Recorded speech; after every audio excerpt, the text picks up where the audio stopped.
যুক্তরাষ্ট্রের সঙ্গে বাণিজ্য উপদেষ্টার বৈঠক 10 ও 11 জুলাই। উচ্চ শুল্ক কমিয়ে আনার আশা সরকারের। পোশাক কারখানা বন্ধের শঙ্কা ব্যবসায়ীদের। এখনো গণতন্ত্রে না ফেরা দুর্ভাগ্যের মন্তব্য ফখরুলের।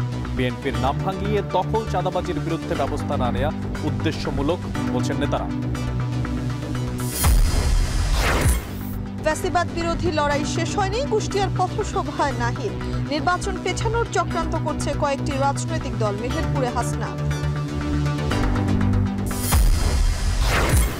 এবার সুযোগ পাবে না বিগত 3 নির্বাচনে বিতর্কিত দেশি বিদেশি পর্যবেক্ষকেরা, জানালেন সিএসি। সীমানা নির্ধারণে সতর্কতার তাগিদ বিশ্লেষকদের।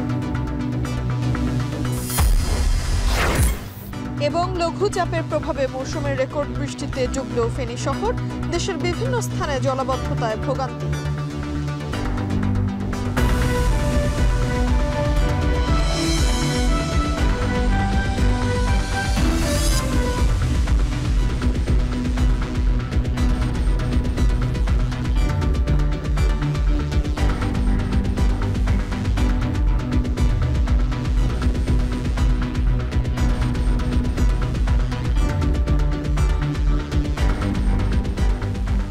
শুনছিলেন শিরোনাম। স্বাগত। এখন সন্ধ্যার সঙ্গে আছি আমরা দুজন, আমি তানজিলা খান মিম, আর এদিকটায় আছি আমি মশিউর অনিক।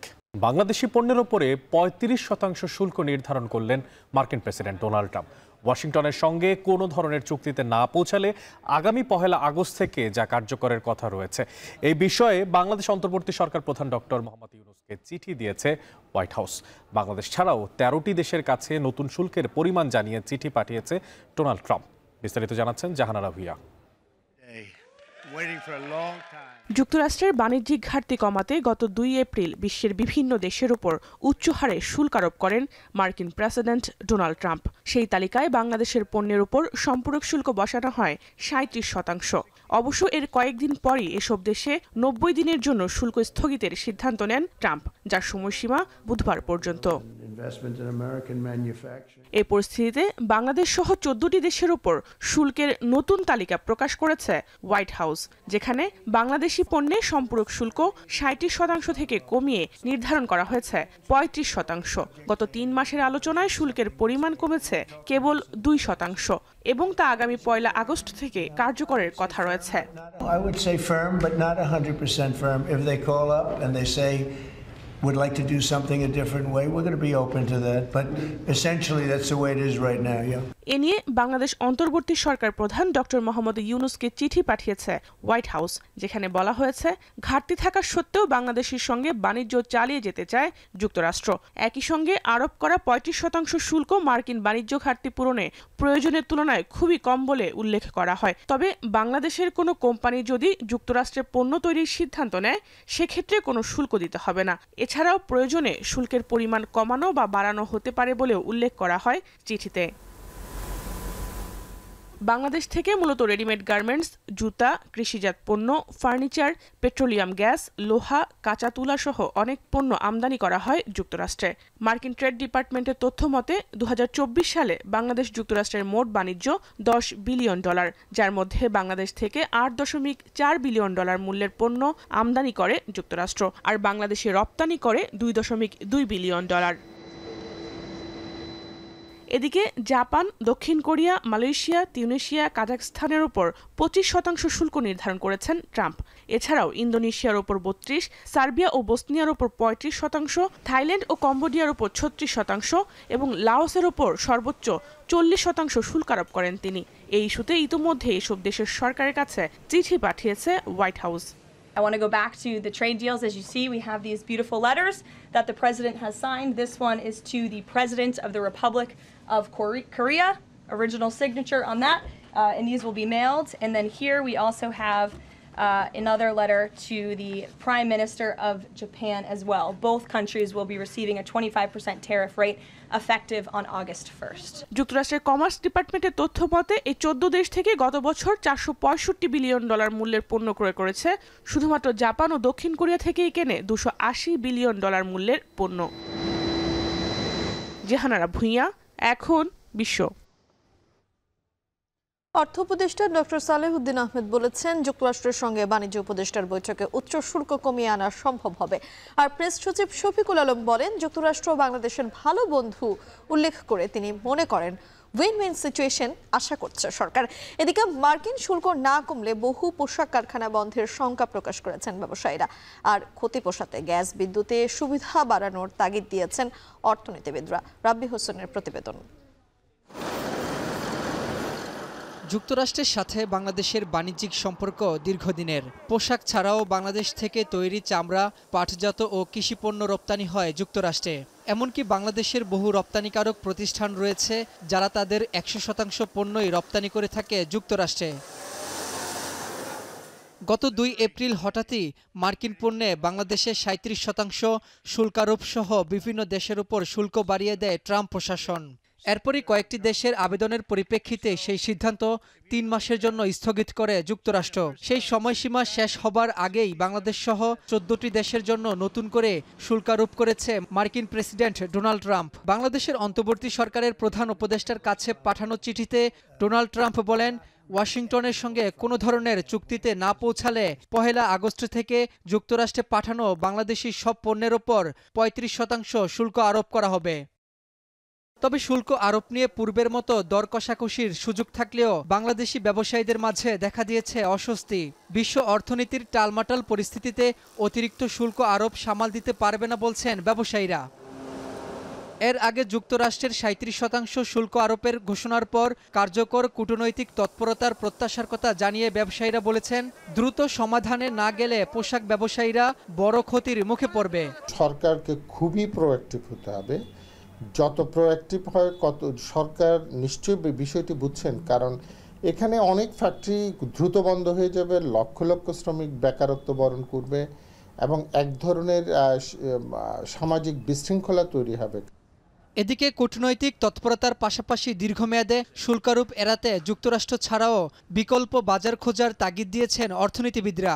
পোশাক শিল্পের উপর নির্ভরতা কমানোর তাগিদও দেন তারা। আমাদের যে চিপ লেবার ছিল ওই জায়গাটাতেও কিন্তু আমাদের রেট বাড়াতে হয়েছে। তার উপর যদি একটা শুল্কর বাড়তি বোঝা থাকে তাহলে নিঃসন্দেহে যারা ছোট ছোট কোম্পানি ধরেন যারা আর কি আউটসোর্সিংয়ের কাজ করতো তারা কিন্তু অনেকটা এখান থেকে তাদের ব্যবসা গুটিয়ে নিতে হবে। অন্যান্য যে শিল্পগুলো রয়েছে সেই শিল্পগুলোর ক্ষেত্রে কিছুটা প্রণোদনা দেওয়া, কিছুটা সাপোর্ট দেওয়া, সেগুলোর মাধ্যমে কিভাবে সেই শিল্পগুলোর উপরে এক ধরনের পরিবর্তন আসার বিষয়টা এবং আমাদের যে বিগ বাস্কেট যেটা পোশাক শিল্পের উপর সেখান থেকে কিছুটা বহুমুখীকরণ করার যে প্রক্রিয়া এটা আমাদের চলতেই হবে।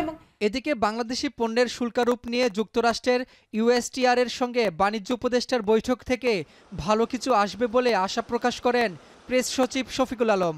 যুক্তরাষ্ট্র বাংলাদেশের ভালো বন্ধু উল্লেখ করে তিনি বলেন, উইন সিচুয়েশন আশা করছে সরকার। আমরা আশা করছি যে এটা টক্সের কনক্লুশন হবে একটা ভালো রেজাল্টের মাধ্যমে এবং রেজাল্টটা যেটা আমাদের এবং ইউএসের দুইজনের জন্য উইন উইন হয়। যুক্তরাষ্ট্রের আরোপিত শুল্ক এখনও পূর্ণ বিবেচনার সুযোগ রয়েছে এবং আলোচনার মাধ্যমে এটি কমে আসবে বলে আশা প্রকাশ করেন অর্থ উপদেষ্টা ডক্টর সালেহুদ্দিন আহমেদ। এদিকে বাণিজ্য সচিব জানান, যুক্তরাষ্ট্রের প্রতিনিধি দলের সাথে বাণিজ্য ও প্রতিরক্ষা উপদেষ্টার বৈঠক হবে আগামী 10 ও 11 জুলাই। আজকে যে ডকুমেন্টটা আমরা পেলাম সেই ডকুমেন্টটা আমরা আগেই চেয়েছিলাম, আজকে দেওয়া হয়েছে। এটার উপরে মূলত আলোচনা হবে আগামী 10 এবং 11 তারিখে। কিন্তু 1-to-1 যখন নেগোসিয়েশনে ঠিক হবে, চিঠিতে বহু আগে দিয়েছে 37%, এইটা আবার 14টা দেশের জন্য বলেছে একই, কিন্তু 1-to-1 নেগোসিয়েশন হবে, সেজন্যই তো ইউএসটিআর এর সাথে কথা বলা। তবে শুল্কারোপ হলেও চিঠিতে পূর্ণ বিবেচনার ইঙ্গিত আছে। দর কষাকষি করতে পারলে বাংলাদেশ সহ স্বল্পোন্নত দেশগুলোর ক্ষেত্রে এক স্তর ও অন্য স্তরে যুক্তরাষ্ট্রের বাণিজ্যিক অংশীদারদের রাখার সুযোগ আছে। রাব্বি হোসেন, এখন, ঢাকা। এখনো গণতন্ত্র না ফেরা দেশের জন্য দুর্ভাগ্যের বলে মন্তব্য করেছেন বিএনপি মহাসচিব মির্জা ফখরুল ইসলাম আলমগীর। বিকেলে বাংলা একাডেমিতে বাংলা কলেজ ডিবেটিং সোসাইটি এবং দ্য বাংলাদেশ ডায়ালগের উদ্যোগে আয়োজিত জাতীয় বিতর্ক প্রতিযোগিতার সমাপনী অনুষ্ঠানে এই কথা বলেন তিনি। এ সময় তিনি আরও বলেন, তর্ক বিতর্ক এবং মতের অমিল থাকলেও বিরোধী মতকে শ্রদ্ধা করতে হবে। আমরা লিবারেল ডেমোক্রেসিতে বিশ্বাস করি। আমরা বিশ্বাস করি যে আমার কথা বলার স্বাধীনতা থাকতে হবে, তোমারও কথা বলার স্বাধীনতা থাকতে হবে, এবং এটাই হচ্ছে উপযুক্ত একটা ডেমোক্রেসি। বাংলাদেশের দুর্ভাগ্য যে বাংলাদেশি গণতন্ত্রটা চর্চা হয়নি। আমাদের যেই মন্ত্রী হয়ে গেল সেই সম্পূর্ণভাবে ভিন্ন জগতে চলে গেল।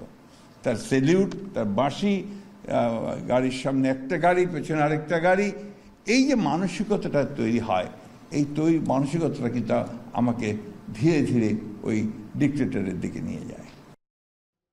বিএনপির নাম ভাঙিয়ে যারা দখল, চাঁদাবাজি ও বিশৃঙ্খলা তৈরি করছে তাদের বিরুদ্ধে আইন শৃঙ্খলা বাহিনীর ব্যবস্থা না নেওয়া উদ্দেশ্য প্রণোদিত বলে মন্তব্য করেছেন বিএনপির জ্যেষ্ঠ যুগ্ম মহাসচিব রুহুল কবির রিজভী। দুপুরে নয়াপল্টনে বিএনপির কেন্দ্রীয় কার্যালয়ের সংবাদ সম্মেলনে তিনি বলেন, আইন শৃঙ্খলা বাহিনীকে বারবার আহ্বান জানানো সত্ত্বেও তারা নির্বিকার। পুলিশ পোশাক পরে আগের মতোই রাজনৈতিক বক্তব্য দিচ্ছে বলেও অভিযোগ করেন তিনি। এদিকে প্রশাসনিক স্থবিরতার কারণে মব কালচার বাড়ছে বলেও মনে করেন রিজভী। অভিযোগ করেন, ফেসবুকে পরিকল্পিতভাবে বিএনপির নামে অপপ্রচার চালানো হচ্ছে।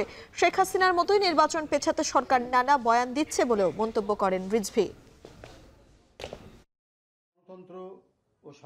বিএনপির নাম ভাঙিয়ে কেউ অরাজকতা, বিশৃঙ্খলা সৃষ্টি করতে পারে, কিন্তু দল যখনই এই ধরনের কোনো ঘটনা অবহিত হয় তখনই তাদের বিরুদ্ধে সাংগঠনিক ব্যবস্থা গ্রহণ করতে দ্বিধা করেনি। প্রশাসনিক স্থবিরতার কারণেই মব কালচারের প্রকোপ বৃদ্ধি পাচ্ছে। আবার অন্যদিকে অত্যন্ত পরিকল্পিতভাবে প্রযুক্তি ব্যবহার করে স্বার্থান্বেষী মহল বিএনপির নামে সামাজিক যোগাযোগ মাধ্যমে নানা অপপ্রচার চালাচ্ছে। এই পরিকল্পিত অপপ্রচার, অপতৎপরতা, কৃত্রিমভাবে তৈরি সামাজিক অশান্তি ও গণতন্ত্রের পথ চলাকে বাধাগ্রস্ত করা এবং নির্বাচন পেছানোর সুদূর প্রসারী পরিকল্পনা বলে জনগণ মনে করে। শেখ হাসিনার আমলে অদ্ভুত উন্নয়নের বয়ানের মতো এখন নির্বাচন পেছানো নিয়ে নানা ধরনের বয়ান দেয়া হচ্ছে। ভারতীয় আগ্রাসন বিরোধী চেতনা থেকেই ধারণ করেই জুলাই অভ্যুত্থান হয়েছে। ফ্যাসিবাদ বিরোধী লড়াই শেষ হয়নি বলে মন্তব্য করেছেন এনসিপির আহ্বায়ক নাহিদ ইসলাম। কুষ্টিয়ার জুলাই পদযাত্রার ৮ম দিনের কর্মসূচিতে এই বক্তব্য রাখেন তিনি। এদিন মেহেরপুরের পথসভায় এনসিপির দক্ষিণাঞ্চলের মুখ্য সংগঠক হাসনাত আবদুল্লাহ বলেন, কয়েকটি রাজনৈতিক দল নির্বাচন পেছানোর চক্রান্ত করছে, এই কারণে তারা বিচার ও সংস্কার চায় না। বিস্তারিত জানাচ্ছেন শাহাদাত অব্র। বুয়েটের তরুণ শিক্ষার্থী আবরার ফাহাদের মৃত্যুর পেরিয়েছে ৬ বছর। তবে আগ্রাসন বিরোধী আন্দোলনের কথা আসলেই এখনো মনে পড়ে নির্মম নির্যাতনের শিকার তরুণ এই শিক্ষার্থীর আত্মত্যাগের কথা। মঙ্গলবার আবরার ফাহাদকে ফের স্মরণ করা হয় এনসিপির জুলাই পদযাত্রার ৮ম দিনের সূচনা লগ্নে। এদিন সকালে কুষ্টিয়ার কুমারখালীতে তার কবর জিয়ারত করেন এনসিপির নেতাকর্মীরা। পরে এনসিপির আহ্বায়ক নাহিদ ইসলাম বলেন, ২৪-এর গণ অভ্যুত্থানের আদি উৎস আবরার ফাহাদ। সেই উৎস থেকে প্রেরণা নিয়ে বাংলাদেশপন্থী রাজনীতি করতে চায় এনসিপি। আবরার ফাহাদের যেই পথ আমাদের দেখিয়ে গিয়েছে, বাংলাদেশপন্থী পথ, ভারতীয় আধিপত্যবাদ বিরোধী পথ, আগ্রাসন বিরোধী পথ, সেই পথে আমরা জাতীয় নাগরিক পার্টি রাজনীতি করছে। সেই পথ ধরেই জুলাই গণ অভ্যুত্থান সংগঠিত হয়েছিল। ফলে আবরার ফাহাদ থেকে আবু সাইদ, সেই সকল শহীদদেরকে আমরা স্মরণ করি।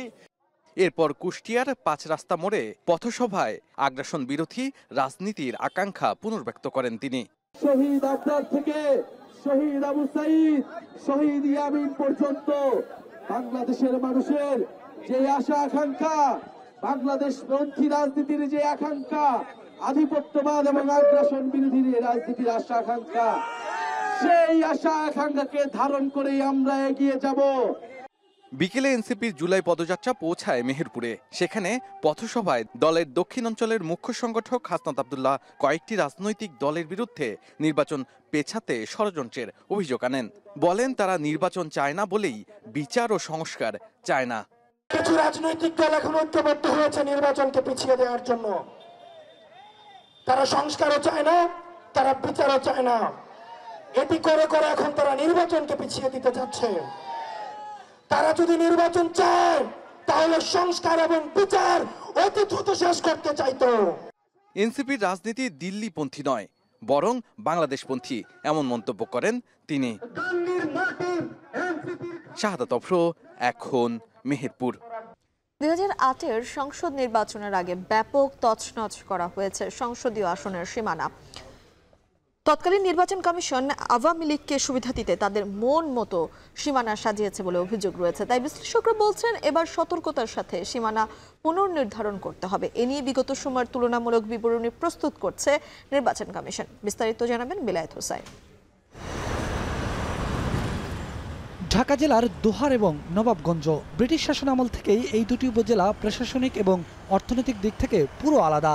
বাংলাদেশ স্বাধীন হওয়ার পর থেকে দোহার ও নবাবগঞ্জ উপজেলায় আলাদা দুটি আসন ছিল, কিন্তু 2008-এর নির্বাচনে হুট করে আসন দুটিকে একটি আসনে একীভূত করা হয়। আমরা এখন যেই সীমারেখায় এসে দাঁড়িয়েছি, এখান থেকে বিভক্ত হয়ে গেছে ঢাকার দুটি উপজেলা। যদিও এই দুই উপজেলাকে মিলে একটি সংসদীয় আসনে এক করে দেওয়া হয়েছে।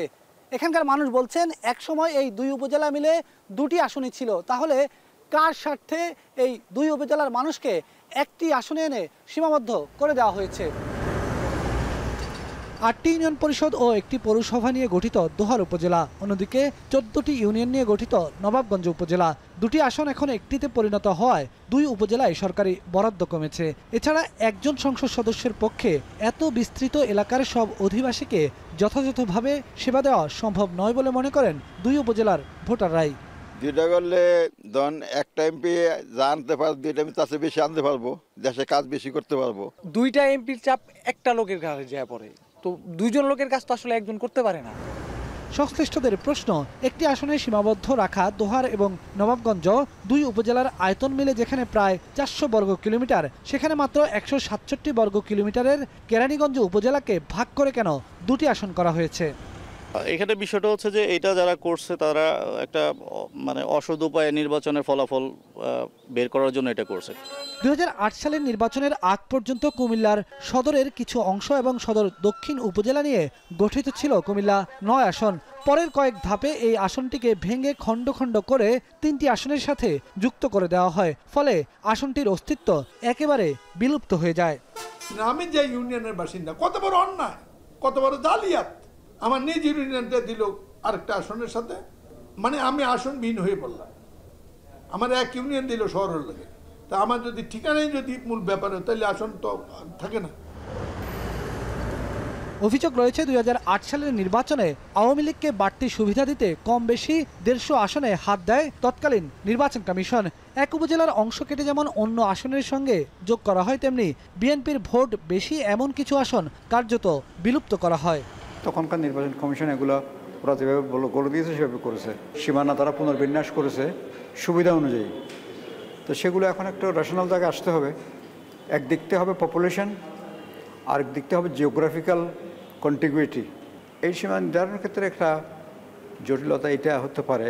এখন যে প্রস্তাব করা হচ্ছে 100 আসন বৃদ্ধি, মহিলাদের সরাসরি নির্বাচন, এগুলো করলে তো নতুন ধরনের বিন্যাস হবে। আবার এটা নির্বাচন কমিশনের সাংবিধানিক দায়িত্ব, কিন্তু আমরা বলেছি ভবিষ্যতে সংবিধান সংশোধন করে এই দায়িত্বটা এটা বিশেষ কমিটির উপর দেওয়া দরকার, বিশেষায়িত কমিটির উপর দেওয়া দরকার। যেমন এই কমিটিতে থাকতে হবে ভূগোলবিদ থাকতে হবে, পপুলেশন এক্সপার্ট থাকতে হবে, জেএস সিস্টেমে যারা এক্সপার্ট সেই ধরনের এক্সপার্টদেরকে নিয়ে থাকতে হবে।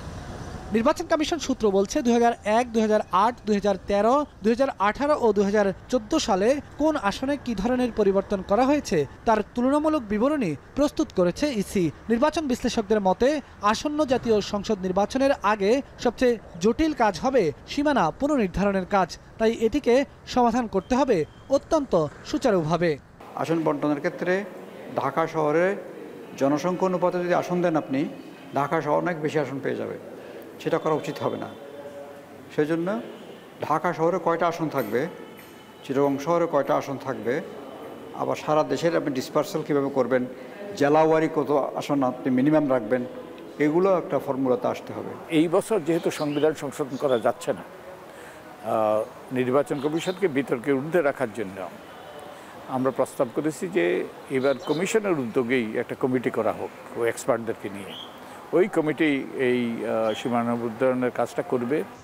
এখন পর্যন্ত প্রায় 80টি আসনের সীমানা নিয়ে 700-র মতো অভিযোগ জমা পড়েছে নির্বাচন কমিশনে। ইসি সূত্র বলছে জনশুমারির ফল এবং প্রশাসনিক ও ভৌগোলিক অখণ্ডতা বিবেচনায় নিয়ে সংসদীয় আসনের সীমানায় যে রদবদল হতে যাচ্ছে তাতে এবার শহরের আসন কিছুটা কমতে পারে, অন্যদিকে বাড়তে পারে গ্রামাঞ্চলের আসন।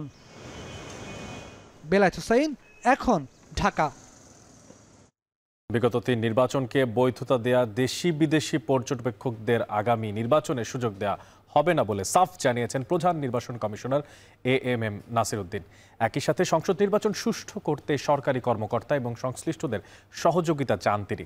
মঙ্গলবার নির্বাচন ভবনে সিইসি আরও বলেন, ভোটের অধিকার প্রতিষ্ঠায় গত 15 বছর ধরে যে লড়াই চলছে তা নিশ্চিতে কাজ করছে কমিশন।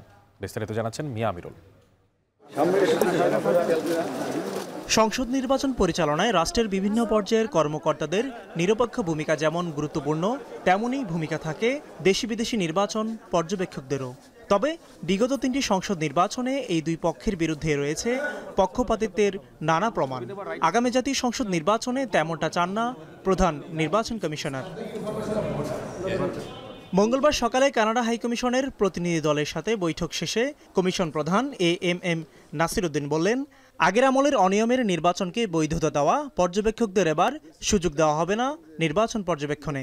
পর্যবেক্ষকদের ট্রেনিং নিয়ে কথা বলেছে, কারণ আমাদের যারা লোকাল পিপল যারা পর্যবেক্ষক হিসেবে কাজ করবে তাদেরকে ট্রেনিং দেওয়ার বিষয়টি আমরা জানিয়েছি। টোটালি ওনাদের express their desire to support us. পরে ইসি সচিবালয়ে অন্য অনুষ্ঠানে যোগদান শেষে আবারও কথা বলেন প্রধান নির্বাচন কমিশনার। 1991, 96 এবং 2001-এর সংসদ নির্বাচন সুষ্ঠু হয়েছে এমন উদাহরণ টেনে তিনি বলেন, আগামী সংসদ নির্বাচনও একইভাবে সুষ্ঠু করতে চায় কমিশন। আর এজন্য সরকারি কর্মকর্তা এবং সংশ্লিষ্টদের সহযোগিতা চান তিনি। আমাদেরকে পারতেই হবে।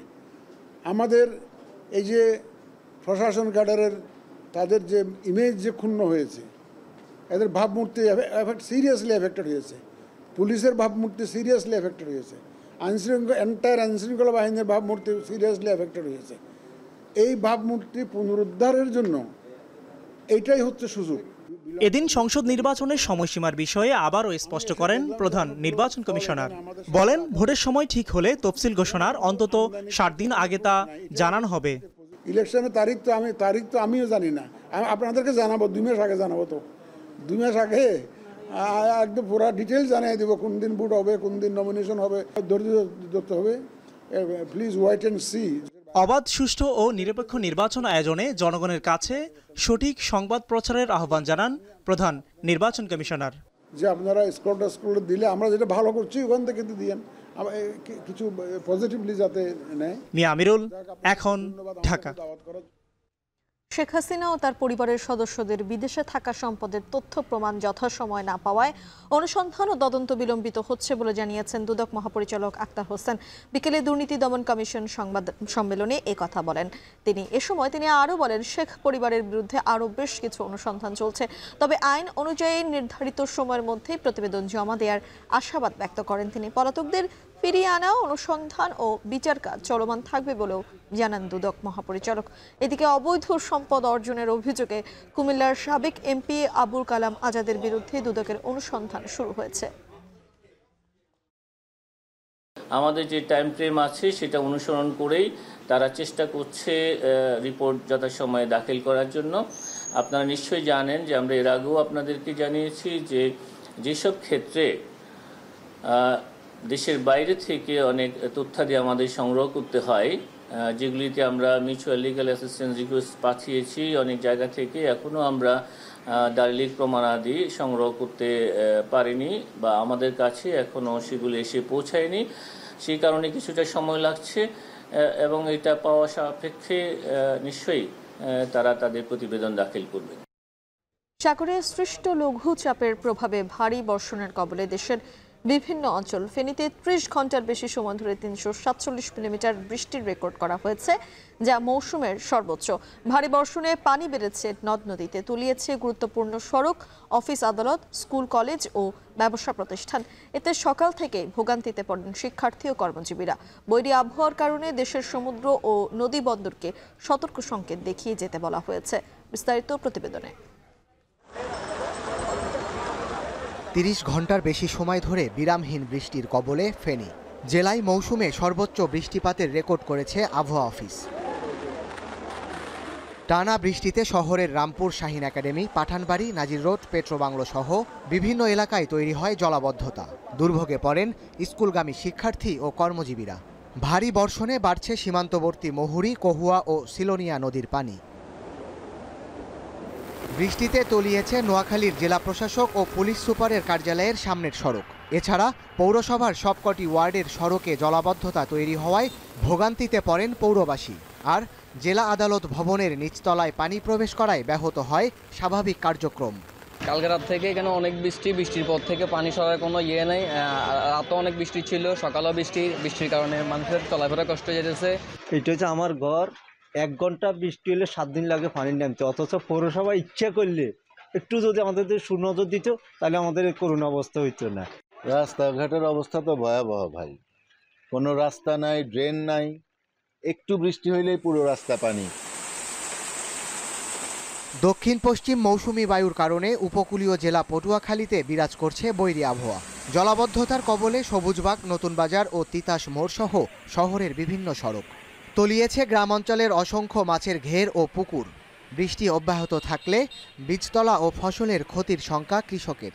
ধানের উপরে অন্ততপক্ষে 1 হাত পানি এখনো, আরও যদি এই অবস্থা থাকে তাহলে আমাদের আর আগামীতে কি খাবো এ ধরনের কোনো ব্যবস্থা আর থাকবে না। সব একেবারে পানি বৃষ্টিতে তলাইয়ে গেছে, বাড়িঘর সব পরিস্থিতি নষ্ট হয়ে গেছে। ডাঙ্গা আলাইছিলাম, লাল শাক আলাইছিলাম, সব নষ্ট হয়ে গেছে।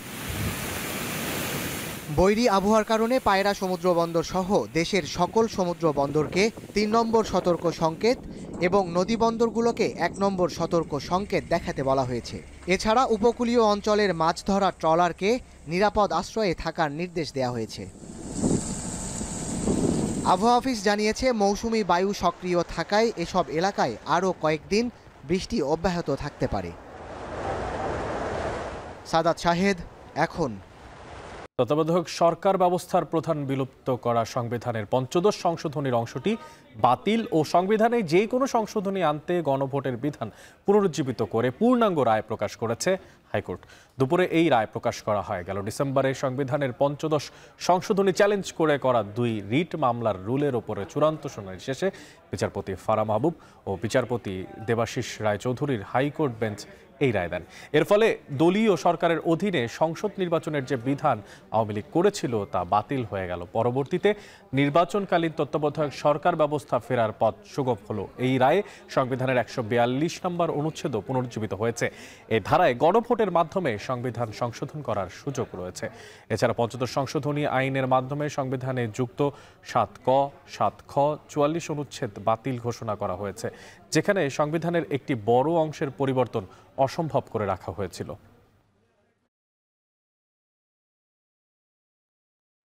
অবশেষে এনবিআর আন্দোলন ইস্যুতে আনুষ্ঠানিকভাবে ক্ষমা চেয়েছেন 2 শতাধিক কর্মকর্তা কর্মচারী। অফিস চলার সময় এনবিআর চেয়ারম্যান আব্দুর রহমান খানের কাছে ক্ষমা চান আন্দোলনে অংশ নেওয়া কর্মকর্তা কর্মচারীরা।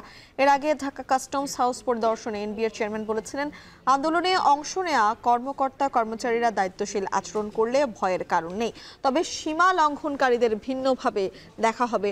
এর আগে এনবিআর 1.5 মাসের আন্দোলনের পর কয়েকজন জ্যেষ্ঠ কর্মকর্তাকে বাধ্যতামূলক অবসর, বরখাস্ত ও বদলির পর দুদকের অনুসন্ধানে কর্মকর্তা কর্মচারীদের মধ্যে আতঙ্ক ছড়িয়ে পড়ে।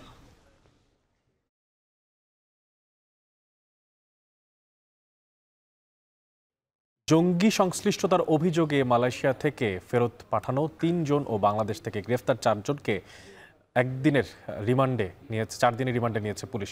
মঙ্গলবার তাদের রিমান্ড মঞ্জুর করেন ঢাকা মেট্রোপলিটন ম্যাজিস্ট্রেট মোহাম্মদ মিনহাজুর রহমানের আদালত। গত 5 জুলাই তাদের গ্রেফতার দেখিয়ে আদালতে কারাগারে পাঠানো হয়। মামলার তদন্তকারী কর্মকর্তা অভিযোগ আনেন, মালয়েশিয়া সরকার তাদের বিরুদ্ধে জঙ্গি সংশ্লিষ্টতার অভিযোগ এনে পাসপোর্ট জব্দ করে দেশে পাঠিয়ে দেয়। তাদের জঙ্গি সংশ্লিষ্টতা রয়েছে কিনা জানতে 7 দিনের রিমান্ড আবেদন করা হয়েছে। পরে রাষ্ট্রপক্ষ ও আসামি পক্ষের আইনজীবীদের যুক্তিতর্ক শেষে আদালত বলেন, এটি 2 দেশের সম্পর্কের বিষয়, তাই সুষ্ঠু তদন্ত দরকার। পরে আদালত তাদের 4 দিনের রিমান্ড মঞ্জুর করেন।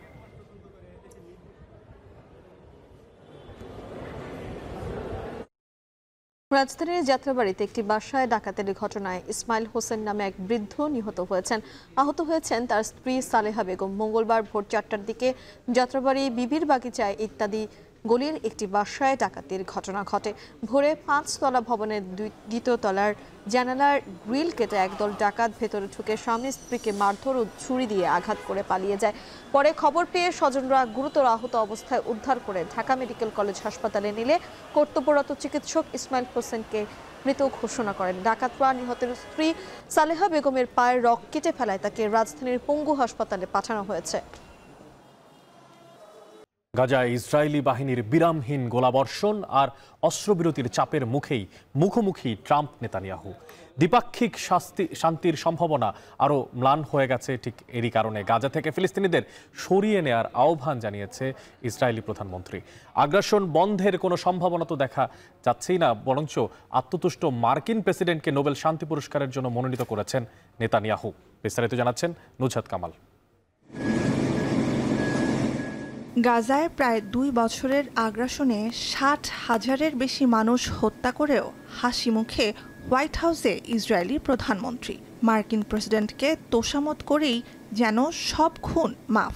He's forging peace as we speak in one country and one region after the other.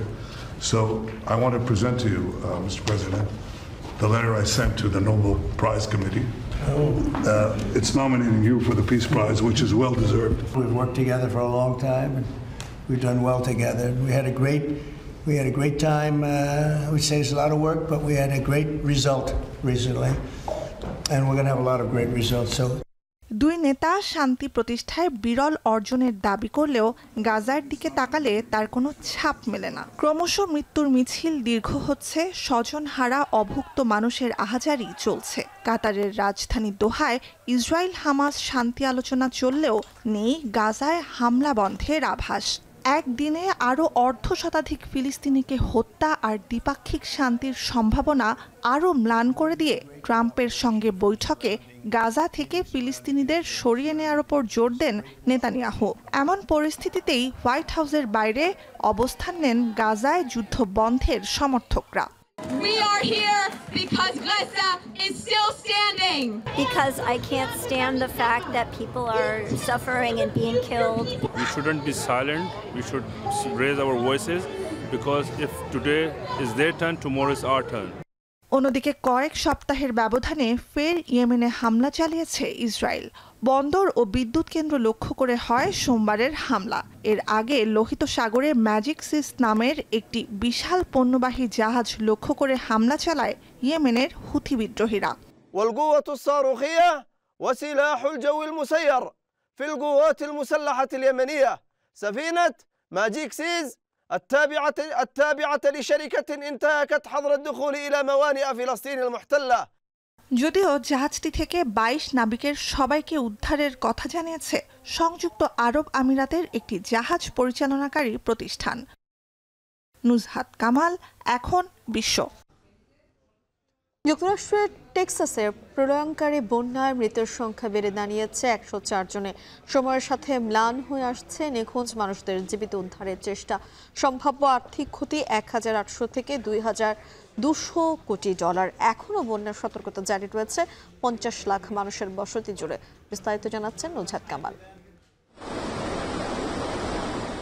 4 জুলাইয়ের ভোরে গভীর ঘুমে যখন মগ্ন ছিল মধ্য টেক্সাস, মাত্র 1 ঘন্টায় সেদিন এভাবেই ফুলে ওঠে গুয়াডালুপ নদী। নদীর তীর থেকে 30 ফুট দূরের 2 তলা ভবনও চলে যায় পানির নিচে। প্রলয়ঙ্কারী বন্যার 3 দিনে মৃতের সংখ্যা 100 ছাড়িয়ে গেছে। নিখোঁজ অজ্ঞাত সংখ্যক মানুষ। ক্রিশ্চিয়ান গার্লস সামার ক্যাম্পে অংশ নেওয়া কমপক্ষে 11 জন এখনও নিখোঁজ। তীব্র স্রোতে ভেসে গিয়ে মৃত্যু হয় বাকিদের। পানি নেমে যাওয়ার পর চতুর্দিক ক্ষতবিক্ষত, আর ক্যাম্প ভবনের 6 ফুট উঁচুতেও দাগ ছেড়ে গেছে বন্যা। পরিস্থিতির ভয়াবহতায় নিখোঁজদের সন্ধানে সর্বশক্তি ঢেলে দিচ্ছে প্রশাসন। তবে সময়ের সাথে ম্লান হয়ে আসছে নিখোঁজ মানুষদের জীবিত উদ্ধারের চেষ্টা। Those operations involve 19 different local and state agencies. In addition to conducting primary and secondary searches, they will be conducting welfare checks on areas in North Kerr County impacted by power outages. And when we say search and rescue operations, that is boat, walking, on the ground, dogs, drones. এখনো বন্যা সতর্কতা জারি রয়েছে 50 লাখ মানুষের বসতি জুড়ে। আরও 2 থেকে 10 ইঞ্চি পর্যন্ত বৃষ্টির আভাস রয়েছে অনেক এলাকায়। তীব্র ঝড় বৃষ্টির মধ্যে মার্বেল ফলস এলাকায় বন্যার্তদের সন্ধানে ডিঙিতে চড়ে উদ্ধারকারী দলের এই তৎপরতা। ঝড়ের রাতে আকস্মিক ঢল আর তীব্র স্রোত থেকে বাঁচতে গাছে ঝুলে থাকা 2 জনকে উদ্ধারের তথ্য নিশ্চিত করে এল পাসো ফায়ার ডিপার্টমেন্ট। বন্যার্তদের সহযোগিতায় এগিয়ে যাচ্ছেন স্বেচ্ছাসেবীরা। Just everyone coming together and just being unified and just supporting one another. And I think aside from the material things, so things kind of come and go, but at the end of the day, it's about relationships and it's about picking each other up. I think it's going to take time. It's going to take time to see this the way it was before. But hopefully, as we all got together for this, I hope we can all get it back together. যুক্তরাষ্ট্রে বন্যার জন্য সবচেয়ে ঝুঁকিপূর্ণ এলাকাগুলোর একটি পাহাড়ে ঘেরা আর আকস্মিক ঢলপ্রবণ Texas hill county. অ্যাকুওয়েদারের তথ্য, শুক্রবারের বন্যায় সম্ভাব্য আর্থিক ক্ষতি $1,800 থেকে $2,200 কোটি। The worst of the flooding occurred at night, and flash flooding and tornadoes and other severe weather that happen at night are especially dangerous because that's the time that many people are sleeping. And so that's another reason that it was so important for the RV establishments, the RV camps, the other camps, sport camps that were in the area, to have somebody designated to be 24/7 watching for weather warnings and taking the appropriate action. বন্যার পূর্বাভাস দেয়ায় যুক্তরাষ্ট্রের জাতীয় আবহাওয়া বিভাগের কোনো গাফিলতি ছিল কি না তা খতিয়ে দেখতে সরকারের পর্যবেক্ষক সংস্থার প্রতি আহ্বান জানিয়েছেন মার্কিন পার্লামেন্টের উচ্চকক্ষ সিনেটের ডেমোক্র্যাট নেতা চাক শুমার। ট্রাম্প প্রশাসনের বাজেট ছাঁটের প্রভাব পড়েছে দুর্যোগের পূর্বাভাসে এমন সম্ভাবনার কথা প্রত্যাখ্যান করেছে হোয়াইট হাউস। নুজহাত কামাল, এখন বিশ্ব। অনেক চলতি মাসে বাংলাদেশ টি-20 সিরিজ খেলতে আসছে পাকিস্তান। 3 ম্যাচের সেই সিরিজকে সামনে রেখে আজ 15 সদস্যের দল ঘোষণা করেছে পাকিস্তান ক্রিকেট বোর্ড। এছাড়া আমি আপনাকে আরেকটু জানিয়ে রাখতে চাই, একটা বড় ধরনের চমক তারা কিন্তু দেখিয়েছে। বিশেষ করে সিনিয়র যারা ক্রিকেটার আছে, বাবর আজম এবং অন্যান্য যারা, তাদেরকে বাদ রেখে এবার দেশে পা রাখছে তারা সিরিজ খেলার জন্য, যেটা আসলে বেশ অবাক করার মতো। এই বিষয়ে একটা প্রতিবেদন আছে আমাদের কাছে, দেখে নেব সেটি। একাধিক ইনজুরিতে জর্জরিত পাকিস্তান। নাসিম শাহ এবং শাদাব খানকে পাওয়া যাচ্ছে না, সেটা এক প্রকার অনুমিতই ছিল। তবে শেষ সময়ে মেজর লিগ ক্রিকেট থেকে ইনজুরির দুঃসংবাদ নিয়ে হাজির হয়েছেন হারিস রফ। বাংলাদেশ সিরিজের আগে তাই বেশ একটা কঠিন সময় পার করছে 2009-এর টি-20 চ্যাম্পিয়নরা। তবে এরপরেও টাইগারদের বিপক্ষে সিরিজে আনা হয়নি দলের অভিজ্ঞ 3 মুখ বাবর আজম, মোহাম্মদ রিজওয়ান এবং শাহিন আফ্রিদিকে। পাকিস্তান বনাম বাংলাদেশের সবশেষ সিরিজেও অবশ্য ছিলেন না বাবর, রিজওয়ান, শাহিনরা। এরপরও বাংলাদেশকে ধুঁকতে হয়েছিল মে মাসের সেই সিরিজে। কিন্তু এবার রীতিমতো দ্বিতীয় সারির এক দল নিয়েই হাজির হচ্ছে পাকিস্তান। সালমান মির্জা, সুফিয়ান মুকিম, হুসাইন তালাতদের মতো তরুণদের পরখ করার মঞ্চ এবারের বাংলাদেশ সিরিজ। বিশেষ করে পিএসএলে 4 ম্যাচে 9 উইকেট নেওয়া পেসার সালমান মির্জার উপস্থিতি জন্ম দিয়েছে আলোচনার। বাংলাদেশ সিরিজে নির্বাচকদের সুনজরে আসার সুযোগও পাচ্ছেন অনেকে। মোহাম্মদ নওয়াজ এবং খুশদিল শাহ আছেন আসা যাওয়ার মাঝে। এই সিরিজ দিয়ে 2026 বিশ্বকাপের আগে 2 অভিজ্ঞ ক্রিকেটারকে শেষ একবার প্রমাণ করার সুযোগ দিতে চাইছে টিম ম্যানেজমেন্ট। সব মিলিয়ে মে মাসের সিরিজ থেকে বাদ পড়েছেন 6 জন। শাদাব খান, হারিস রফ, হাসান আলী, মোহাম্মদ ওয়াসিম জুনিয়র, ইরফান খান ও নাসিম শাহ আসছেন না ঢাকায়। বিপরীতে স্কোয়াডে এসেছেন আহমেদ দানিয়াল, আব্বাস আফ্রিদি, মোহাম্মদ নওয়াজ, সালমান মির্জা এবং সুফিয়ান মুকিম। জুবাইর আহমেদ, এখন। শেষ করছি এখন সন্ধ্যা। তার আগে শিরোনামগুলো জানাবো আরেকবার। যুক্তরাষ্ট্রের সঙ্গে বাণিজ্য উপদেষ্টার বৈঠক 10 ও 11 জুলাই। উচ্চ শুল্ক কমিয়ে আনার আশা সরকারের। পোশাক কারখানা বন্ধের শঙ্কা ব্যবসায়ীদের। এখনো গণতন্ত্রে না ফেরা দুর্ভাগ্যের মন্তব্য ফখরুলের। বিএনপির নাম ভাঙিয়ে দখল চাঁদাবাজির বিরুদ্ধে ব্যবস্থা না নেওয়া উদ্দেশ্যমূলক বলছেন নেতারা। ফ্যাসিবাদ বিরোধী লড়াই শেষ হয়নি। কুষ্টিয়ার পথসভায় নাহিদ। নির্বাচন পেছানোর চক্রান্ত করছে কয়েকটি রাজনৈতিক দল, মেহেরপুরে হাসনান। এবার সুযোগ পাবে না বিগত 3 নির্বাচনে বিতর্কিত দেশি বিদেশি পর্যবেক্ষকেরা, জানালেন সিইসি। সীমানা নির্ধারণে সতর্কতার তাগিদ বিশ্লেষকদের। এবং ফেনীতে মুখপুরি নদীর বাঁধে 4 স্থানে ভাঙন, লোকালয়ে ঢুকছে পানি। বৈরী আবহাওয়ায় নোয়াখালীর 4 উপজেলায় মাধ্যমিক স্কুল বন্ধ ঘোষণা। এই ছিল এখন সন্ধ্যা। এখন টেলিভিশন ওয়েবসাইটে দেখতে ভিজিট করুন এখন.tv। এছাড়া এখন টেলিভিশন ফেসবুকে দেখতে ভিজিট করুন facebook.com/tv.এখন এবং ইউটিউবে এখন টেলিভিশন দেখতে ভিজিট করুন youtube.com/c/echontv।